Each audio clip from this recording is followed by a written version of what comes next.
درې سرزوري د ناول پنځمه برخه.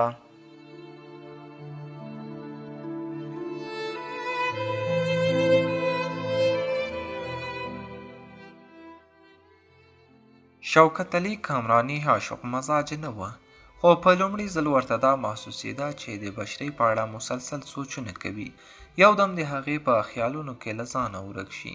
د رسمي او سیاسي کارونو په دوران کې به هم کله کله یو دمې د بشرۍ په خیالونو کې ډوبېده.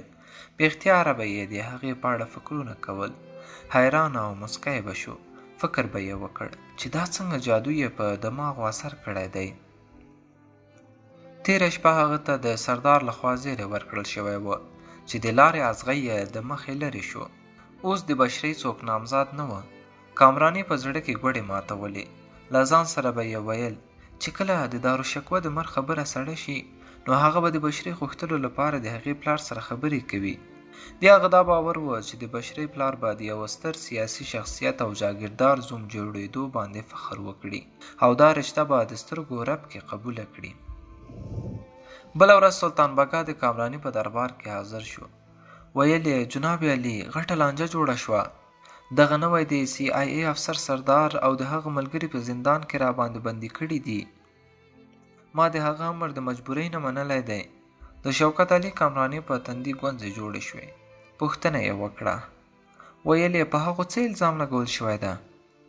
سلطان بګا وویل د دارالشکوه د قتل په تور یې نیولي دي. فرمان اکبر یوه دروغجنه خبره ټینګه کړې ده. څو ورځې وړاندې چې دارالشکوه د سردار جیپ وروستۍ پایه ویشتلې وه، اوس سردار ته وایي تا د هغه د موټر وروستۍ پایه ویشتلو سره هغه قتل کړی دی، خو د سردار خلاف ورسره کوم ثبوت نشته. شوکت علي کامراني وویل هغه افسر ډېر چالباز او ځیرکه دی. په یوه معمولي خبره یې زموږ مهم کارمندان راګیر کړي دي. سلطان بګا وویل خو صاحبه سردار زه ډېر پریشانه کړی یم. راته وایي چې د زندان نه مې وباسه او له تا سره هم خبرې کول غواړي. شوکت علي کامراني وویل هغه به د راخوشي کېدو نه بغیر بله کومه خبره نه کوي. ته یې پوه کړه چې د عدالت د ضمانت پاڼې نه غیر نشي راخلاصېدلی او دا هم ورته ووایه چې دا معامله د سی آی ای پورې مربوط ده. سلطان بګا وویل ما د هر پلوه پوه کړ خو هغه د خره مازغه لري. یوه خبره کوي چې په دې وخت کې راسره ملګرتیا ونه کړې نو کله به وي؟ وایي چې د زندان د خوشي کېدو یا تښتېدو لپاره راسره مرسته وکړئ. شوکت علي کامراني وویل که هغه داسې حماقت وکړي نو ماته به مشکلات پیدا کړي. هغه د خپل ځای نه راپاڅېدو. لږه شېبه د سوچ سره وګرځېده. بیا یې وویل ته یې ما سره په تلیفون روغ کړه. سلطان بګا د تلیفون ګوشک راواخیست او د تاڼې نمبر یې ډایل کړ. د بلې خوا نه یو عسکر تلیفون اوچت کړ. سلطان بګا ورته وویل تلیفون د سردار خواته یوسه، کامراني صاحب ورسره خبرې کوي. شوکت علي کامراني د سردار غږ واورېده. ورته ویل یې دغه افسر ته په ډېر سوچ او فکر سره نیولی یې. سردار وویل صاحبه هغه چټیاټ وایي زما خلاف هیڅ ثبوت ورسره نشته، هسې په قانوني روب دا ما ډاروي او جرم را باندې مني. شوکت علي کامراني ورته وویل زه پوهېږم ته د ډارېدونکو کسانو له جملې څخه نه یې. په سکون سره زندان کې اوسه. زما وکیل په نن سبا کې ستا ضمانت پاڼه له سترې محکمې څخه راوړي. د هغه سی آی ای افسر سره خوله مه وهه. پرېږدئ یې چې خپل کار وکړي، موږ په خپل کار وکړو. سردار وویل صاحبه زما په دا باور دی چې زر به مې له دې زندان څخه وباسې، خو دا خبره په یاد لره که د سی آی ای والا زه د نورو پوښتنو ګربېږنو لپاره مرکز ته یوړم نو بیا زما د خېټې نه کورت او بادیان وباسي. شوکت علي کامراني په غوسه وویل زه پوهېږم څو ځله مې درته ویلي چې په تلیفون داسې خبرې مه کوه. هغه ګوشک په زوره کېښود. دا سپی په اشارو کې پټې او ښکاره دړکۍ راکوي. موږ هم څومره عجیبه یو. په درنو او سنګینو مسلو کې غلا او بدماشان خپل رازداره جوړوو چې وروسته پرې پښیمانه یو. هغه د تلیفون ګوشک راواخیست او یو نمبر ته یې زنګ ووهلو. ویل یې له فلاني وکیل سره خبرې وکړم چې د دې سپو ضمانت وشي. سلطان بګا وویل ما ته اجازت راکړه، دا څو ورځې په تاڼه کې زما پاتې کېدل ډېر ضروري دي. هغه افسر هر وخت هم راتلای شي. کامراني د سر په خوځولو ورته د تلو وویل. سلطان بګا د بنګلې نه بهر راووتلو او په خپل رینجر موټر کې کېناست. ډرایور ته وویل سیده د تاڼې پلو ځه. دې وخت کې یو عسکر ورته وویل صاحبه هغه د CIA والا د دین محمد بایسکل جوړونکي کور ته را رسېدلی دی. سلطان بګا پریشانۍ سره په بړوسو شونډو وویل هغه کمبخت هلته د څه لپاره تللی دی؟ پته نشته څنګه معلومات به کوي؟ خیر زموږ په اړه به ورته څه معلومات ونه شي خو بیا هم پولیسو ته یې وویل د دین محمد د کور پلو ځه. رینجر موټر په هغه لور روان شو. فرمان اکبر د دین محمد په کور کې په یوه کټ کې ناست و. په مخامخ کټ کې انجو د خپلې مور سره ځوړن سر ناسته وه او د فرمان د پوښتنو ځوابونه یې ورکول. فرمان ورته وویل تاسې لږ د عقل او فکر نه کار واخلئ. که چېرته هغه لوټماران د سلامت علي لخوا ګمارل شوي وای نو کله به یې هم داسې خبرې نه وای کړې چې د هغې په اورېدو ته او مور دې شکي شوي وای. مجرم خپل ځان پټ ساتي کله هم ځان نه ښکاره کوي. د انجو مور وویل نو بیا هغو داسې خبرې ولې کولې؟ فرمان ورته وویل هغو ته دا خبرې ښودل شوې وې.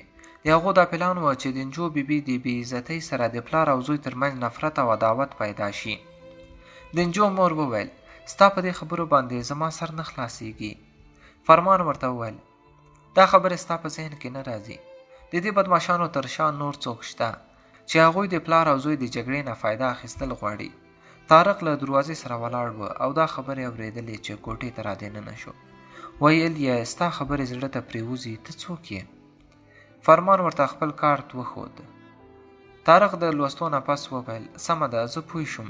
تېره ورځ تا سردار او د هغه ملګري نیولي وه او بهر ستا ملګري ولاړ دي.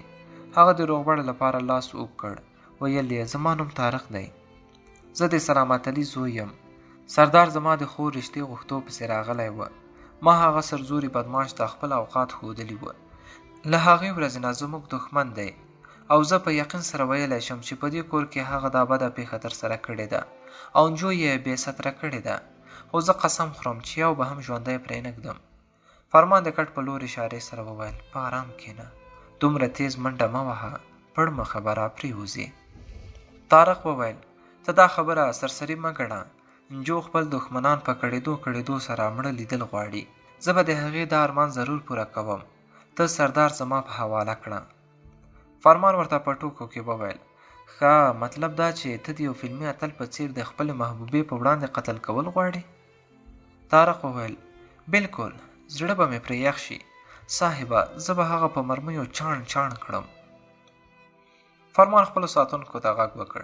ویې ویل دا د خپل دښمن وژل غواړي ولچه کې ورته واچوئ. طارق په راپانده ژبه وویل ما خو تر اوسه کوم جرم نه دی کړی صاحبه.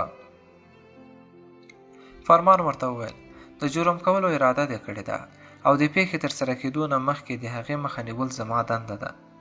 جو وویل صاحبه دا په جوش کې داسې وایي بخښنه ورته وکړه. فرمان وویل په جذباتو او لیونتوب کې اخته شوی اکثر وینې تویوي. تاسې له عقل صبر او زغم نه کار ولې نه اخلئ؟ دا وګورئ قانوني کار په سمه توګه روان ده نو بیا په جوش کې د راتلو څه ضرورت دی؟ طارق سر ښکته کولو سره وویل پوه نه شوم بخښنه غواړم صاحبه ته ښه وایې. موږ ته قانون په لاس کې اخیستل نه دي پکار صرف ستاسې په شان خلکو مرسته راته پکار ده. فرمان را پاڅېدلو سره هغه په شا وټپولو. دا نجلۍ دننه ریزه ریزه شوې ده ته دا سنباله کړه زه به ستا پلار پوه کړم. بیا فرمان د خپلو ساتونکو سره بهر راووتلو. دې وخت کې سلطان بګا هلته را رسېدلی و. د رینجر نه راکوزېدو سره یې وویل ما ته معلومه شوه چې ته دلته راغلی یې.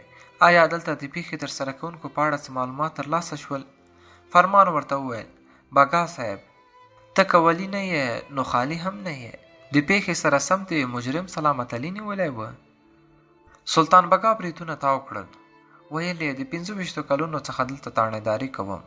کله مې هم ترقي نه ده شوې خو د لرې لرې نه د مجرمانو بوی حس کوم. فرمان ورته وویل شاید په همدې خاطر دې ترقي نه ده شوې چې مجرم ونیسې بیا یې پرېږدې. سلامت علي دې هم پرېښی دی. بګا سر ښکته کړ او ویې ویل صاحبه د شوکت علي کامراني صاحب امر و ما په زمانه د لږ وخت لپاره پرېښی دی دوسیه به یې چلیږي. فرمان ورته وویل د هغه په خوشي کېدو زما اعتراض نشته ښه دې کړي دي.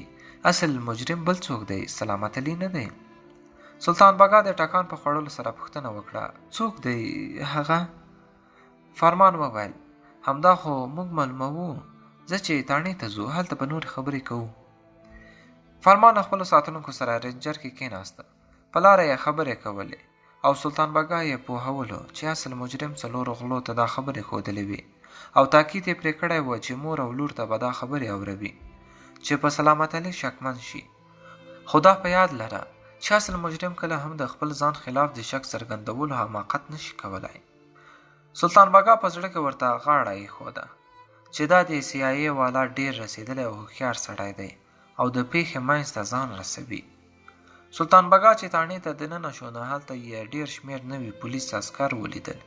یو ټکان یې وخوړ. فرمان ورته وویل دا زموږ د ډیپارټمنټ ادارې نه راغلي دي. اصل مجرمان به محبس ته بوځي. ته سردار او د هغو ملګرو ته ولچکې واچوه او بهر یې راوباسه. فرمان په یوې چوکۍ باندې آرام کېناست. سلطان بګا خپلو ساتونکو ته وویل او څلور واړه یې د فرمان مخې ته ودرول.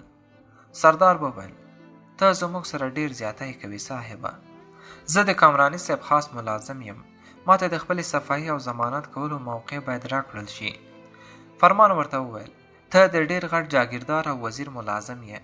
هغه به تا په زمانه ضرور راخلاصوي خو اوس زما د پوښتنو ځوابونه راکړه.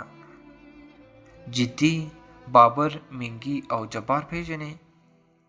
سردار یو ټوپ وکړ. بیا یې وویل صاحبه زه یو هم نه پیژنم. فرمان وویل بابا ابلیس یې پیژني. هغه جدي ته 40,000 روپۍ د پیښې ترسره کولو لپاره ورکړې وې. بابا ابلیس دواړه لاسونه د سوالګر په څیر ونیول. ویل یې په خدای قسم صاحبه انجو زما د لور غوندې ده. ما دا پیښه نه ده کړې. د هغه خبرې لا پوره نه وې چې فرمان د خپل ځای نه راپاڅېدو او په مخ یې یوه زوروره څپېړه ورکړه او پړ مخ یې وغورځاوه. ویل یې ما خو دا نه دي ویلي چې تا د انجو په کور کې پیښه کړې ده. ته خپله اقرار کوې. سردار بشارت او تیمور په برګو برګو سترګو بابا ابلیس ته وکتل. هغه په خوله داسې څپېړه خوړلې وه چې په فرش غورځېدلی و او ځورېدلی پروت و. فرمان سردار پلو نږدې شو. ویل یې د جدي سره ستا پخوانۍ یاري ده. یو ځای په زندان کې هم پاتې شوي یاست. د یو بل لپاره پیښې هم کوئ. تا بابا ابلیس ته 40,000 روپۍ ورکړې وې او جدي پسې دې لیږلی و. سردار ورته وویل قانون ستا په لاس کې دی. ته هر یوه ته د دروغو کیسه میسه جوړولی شي. فرمان هغه هم په خوله یو سوک ووهلو. د ډېر غوسې نه په ځمکه راپرېوتو او لکه د مار غوندې پرشېده. ویل یې ماته د ولچکې لاسونو کې اچولي دي او نورتوب راته ښایې. که نارینه یې زما لاسونه خلاص کړه چې هډوکي دې ماتوم او که نه. فرمان ورته وویل څوک چې ستا بې عزتي کوي رښتیا هم ته د هغه هډوکي ماتوي. سردار وویل هو ازمیښت را باندې کولی شي. فرمان ورته وویل همدغسې د دارالشکوه هم وژلی دی. سردار وویل هو ما. دې سره یې ځان قابو کړ. ویل ما دارالشکوه نه دی وژلی. فرمان ورته وویل ګزاره کوه هسې نه زما هډوکي مات کړې. سردار په غوسې سره لکه د یو تړلي پړانګ غوندې غړمبېده. فرمان سلطان بګا ته وویل د دې ولچکې پرانیزه. بګا په حیرانتیا سره وویل دا څه کوئ؟ فرمان وویل جدي د ده خلاف بیان ورکړی دی او زموږ په بند کې دی. دا کوم جاګیردار او سیاستمدار نشي بچ کولی. د ده د بچ کېدو یوه لاره ده. بګا او سردار ورته تعجب سره کتل. فرمان ویل دا زما د هډوکو ماتولو نه وروسته له دې ځایه تللی شي. څوک به یې مخه نه نیسي. د تښتېدو پوره موقع به ورکړل شي. ټول خاموشه ولاړ وه. یو بل ته یې کتل. سردار ترڼهدار بګا ته وویل زما لاسونه خلاص کړه. زه به د لوټې ځواب په تیږه سره ورکوم. بابا ابلیس وویل ای سرداره اجل دې راغلی دی. د عقل نه کار واخله. ستا غوسه به تا وخوري. سردار وویل بې زړه نه یم. د موږک په څیر په تلک کې ځان نشم وژلی. سلطان بګا ورته وویل ای بې عقله جنګېدل خو لرې خبره ده. که په وظیفې راوتلي افسر باندې لاس اوچت کړې نو بیا به د ضمانت هم ونه شي. سردار له یو ټکان سره فرمان ته وکتل لکه یو دم چې یې عقل سرته راشي. بشارت وویل ای سرداره دا افسر ډېر چالاکه دی. په تا ځان په خپله وهي او یوه نوې دوسیه در باندې جوړوي. بیا به کامراني صاحب موږ د ده له پنجې څخه نشي خلاصولی. فرمان بشارت ته په خوله یو سوک ورکړ. ویل یې د ډېر عقلمند جوړېدو سره د سردار نه بې وقوفه مه جوړوه. د ده عقلمندي به دا وي چې له ما سره مقابله وکړي که ماته یې راکړه زه قسم خورم چې د دې ځای نه د تلو نه به یې څوک ایثار نه کړي. سردار ورته په زاریو شروع وکړه. ویل یې ما وبخه، زه ستا په چالاکۍ ورسېدم. که اوس ته ما په سوکانو لغتو هم ووهې اوف قدر یې به ونه کړم. فرمان د خپل ادارې عسکرو ته وویل دا 4 واړه یوسئ، زه به سبا ته قومندانۍ ته درشم. د تاڼې نه بهر د بندیانو وړوکی موټر ولاړ و. عسکرو بندیان پکې کېنول او روان شول. د تاڼې نه بهر بې شماره خلکو د سردار نیول په خپلو سترګو ولیدل چې د تاڼې مخې ته له همدې لپاره راغونډ شوي وه. د شوکت آباد بدماشان به ضرور عبرتناک انجام ته رسیږي. په دې ګڼه ګوڼه کې طارق هم و. هغه خلکو ته د فرمان اکبر په اړه معلومات ورکول چې یو فرضشناس او ایماندار افسر دی. د راتلو سره سم یې 50 ظلم کوونکي مجرمان ونیول. که دا افسر په شوکت آباد کې پاتې شي نو له دې ځایه به ټول غله او بدماشان وتښتي.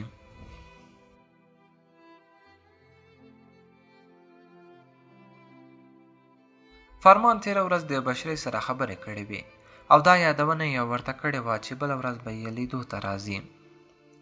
بشرۍ هم ورته ویلې وه چې زموږ کور ته هر وخت راتلی شي. فرمان په فکر طارق ته وکتل، بیا یې د ځان په لور راوغوښته. ورته ویې ویل ستا پلار سلامت علي چیرته دی؟ طارق ورته وویل شاید په کور کې به وي. فرمان ورته وویل آیا زه د هغه لیدو ته ستاسې کور ته تلی شم؟ طارق په خوښۍ وویل هو ولې نه، راځه چې ځو، دا خو زموږ لپاره عزت دی. اصل کې فرمان د اصلي مجرمانو د لټون او نیولو په خاطر 2 ورځې شپې مصروفه و او ډیر زیات ستړی شوی هم و. له طارق سره چې د هغوی کور ته دننه شو نو د بشري په لیدو یې ټوله ستړیا ختمه شوه. سلامت علي یې د احسانمندۍ سره تود هرکلی وکړ. ورته ویل یې تا زما کورنۍ د تباهۍ او بربادۍ څخه بچ کړه. که د نجو بې ستره کوونکي مجرمان نه وای نیول شوي نو زوی به زه ټول عمر دښمن ګڼلی وم. فرمان ورته وویل زوی ستا دښمن نه دی. د ناپوهۍ او غلط فهمۍ له وجې خوشحاله او آباده کورونه ورانیږي. د خدای شکر وباسه چې له تا سره داسې ونه شول. آینده د خپلو دښمنانو نه ځان ساته. سلامت علي وویل اوس خو ډېر احتیاط کوم. دې وخت کې به بشري په یوه نه یوه بهانه راتله او خپل دیدار به یې ورباندې کولو. طارق خپل پلار ته ویل له احتیاط سره خپل دښمنان هم پیژندل پکار دي. ته خو د شوکت علي کامراني په شان د خوږ دښمن قصیدې هم راته لولې. سلامت علي وویل ولې به یې نه کوم، هغه زما ضمانت لپاره خپله تاڼې ته راغلی و. فرمان ورته وویل و مشره دا غټ خلک هغه وخت سر ښکته کوي چې د ځمکې نه د خپلې ګټې دانې راوچتوي. زه نه پوهېږم چې هغه مغروره جاګیردار ستا ضمانت ته ولې راغلی و. هغه خو په یو زنګ وهلو سره هم دا کار کولی شو. سلامت علي وویل ټول جاګیرداران ظالمان او خودغرضه نه وي. طارق ورته وویل بالکل وي پلاره، هغه ډېر چالبازه دی. د شیدو نرخ یې راوغورځاوه، زموږ کاروبار ته یې ډېر تاوان ورساوه. اوس موږ سره همدردي هم کوي. یو معصوم او مظلومه نجلۍ یې لوټ کړې ده، د هغې ژوند یې تباه کړ او بیا د هغې غریبې په سر لاس ایښودو ته هم ورانغلو. فرمان وویل مجرمانه چلونه ښه پیژنو. دا ښه پوهیږي چې د شوکت علي کامراني او سلطان بګا په سرپرستۍ کې دلته د نشه یي توکو کاروبار کیږي. ځکه خو سردار د قانون منګولو نه بچ پاتې کېده.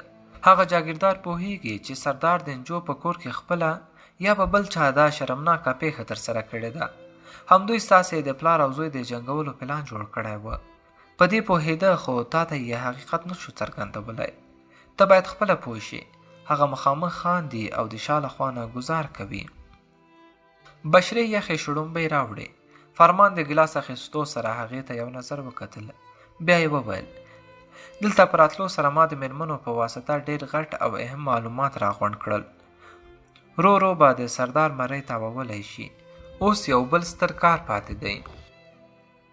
په دې سیمه کې د نشه یي توکو ستره ذخیره شتون لري. زه دغه پټ ځای ته رسېدل غواړم.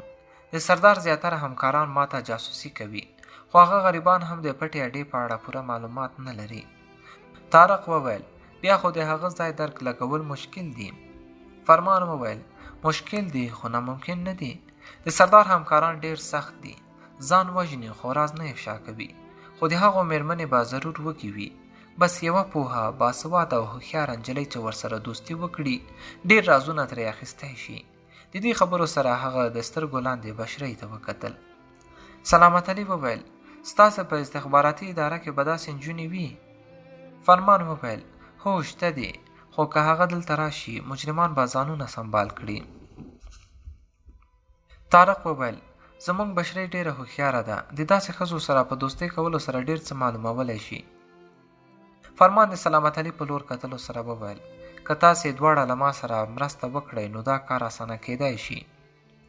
سلامت علي وویل ته زموږ خیرخواه یې، موږ به له تا سره دلته د غلو او بدماشانو د راج په ختمولو کې پوره مرسته کوو، خو دا راته ووایه چې زما لور له تا سره څه مرسته کولی شي. فرمان ورته وویل ته هغه دلته راوغواړه، زه به ورسره د کار په اړه مهمې خبرې کول غواړم. سلامت علي خپله لور راوغوښته، ورته ویلې د فرمان صاحب مخامخ کښېنه او خبرې یې واوره، دا ستا په همکارۍ د مجرمانو ورمېږونه تاوول غواړي. بشرۍ لوپټه په سر سمه کړه او په دوهم کټ کې مخامخ کېناسته. دواړو یو بل ته د زړه خبرې نه وې ظاهرې کړې او نه یې یو بل ته ویل غوښته. په تنهایۍ کې یې د خبرو خواهش هم نه درلوده. هغوی د یو بل په لیدو هم خوشحاله کېده. د مینې محبت په رنګینو ورشو او ښکلاګانو کې به ډوبېده. په دې وخت کې یې د پلار او ورور په موجودګۍ کې د کار خبرې کولې، خو بیا هم د یو بل د نږدېوالي نه یې خوند اخیسته. بشرۍ د خپل کار په دوران کې د ښځو د خیر ښېګڼې لپاره یوه ټولنه جوړه کړه او څه ناچاره ښځو ته یې 2000 روپۍ د میاشتې ورکولو وړاندیز هم وکړ. بیا له هغوی سره یو ځای به کور په کور ګرځېده او بې سواده مېرمنو ته به یې د صحت او پاکوالي درسونه ورکول. دغسې به هغوی کورونو ته دننه کېدلې او د بېلابېلو مېرمنو سره به خبرې کولې. بشرۍ به دومره په خوږه لهجه وینا کوله چې ښځو به د خپل شخصي ژوند رازونه هم ترې نه پټول. په دغسې عملي کار سره به د نشهیي توکو پټې ذخیرې ته د رسېدو باور ورته کېده. د تاڼهدار سلطان بګا د عسکرو او د سردار د ټوپکمارو په وهم او ګمان کې به هم نه راتلل چې د بشرۍ په شان بې ضرره او ساده زده کوونکي به فرمان اکبر ته کار کوي. شوکت علي کامراني د څه وخت لپاره بشرۍ هیره کړې وه. سردار به چې کله هم د قانون منګولو کې ګیر شو نو شوکت علي کامراني به هغه د محکمې او څارنوالانو د پوښتنو ګروېږنو څخه له دې لپاره بچ کولو چې هسې نه مجبور شي او په خلاف یې څه ونه وایي. هغه د سردار له خاطره څو ورځو لپاره لاهور تللی و چې دوسیه یې پاکه کړي او له بنده راخوشي شي. په همدې باره کې یې خپل سیاسي چلونه چلول. په دې خو ټول پوهیږو او منو یې چې د سیاستمدارانو پورې تړلي بدماشانو ته موقع ورکول کیږي. که هغه ونیول هم شي د 3-4 میاشتو بند نه وروسته راخوشي کیږي، ځکه د هغو خلاف یو جرم هم نه ثابتیږي. د نجو په کور کې د تېرې شوې پیښې مجرم او ګواه جدي د دې خبرې شاهد و چې سردار ورته 40,000 روپۍ د هغې شرمناکې پیښې ترسره کولو لپاره ورکړې وې. خو بیا هم دغه د سترګو لیدلی مجرم په ډېرې پټې طریقې سره دننه په زندان کې وژل شوی و او د هغه د بیان څخه ډکه دوسیه هم غیبه شوې وه. فرمان اکبر د خپل سربازۍ لګولو سره هغه مجرم جدي رانیولی او د قانون منګولو ته یې سپارلی و. بیا د سردار نه هم په وهلو ټکولو سره ډېر څه راویستلی شو، خو د دغه فرشناس افسر ټولې خوارۍ باندې اوبه توی شوې او اصل مجرم را خوشي شو. د شوکت آباد اوسیدونکو ورته حیران او پریشانه کتل. سردار او د هغه ټوپکمار د ډزو په بدرګه په فاتحانه انداز ښارګوټي ته را داخل شوي وه. نورو همکارانو یې هم په چوکونو کې د راتلو نغارې ډنګولې. د سردار زنده‌باد او فرمان مرده آباد نارې به یې وهلې. سلطان بګا به پوهول چې د یو سرکاري افسر خلاف د دښمنۍ مظاهره مه کوئ، کنې سردار به بیا په کوم بل مصیبت کې راګیر شي.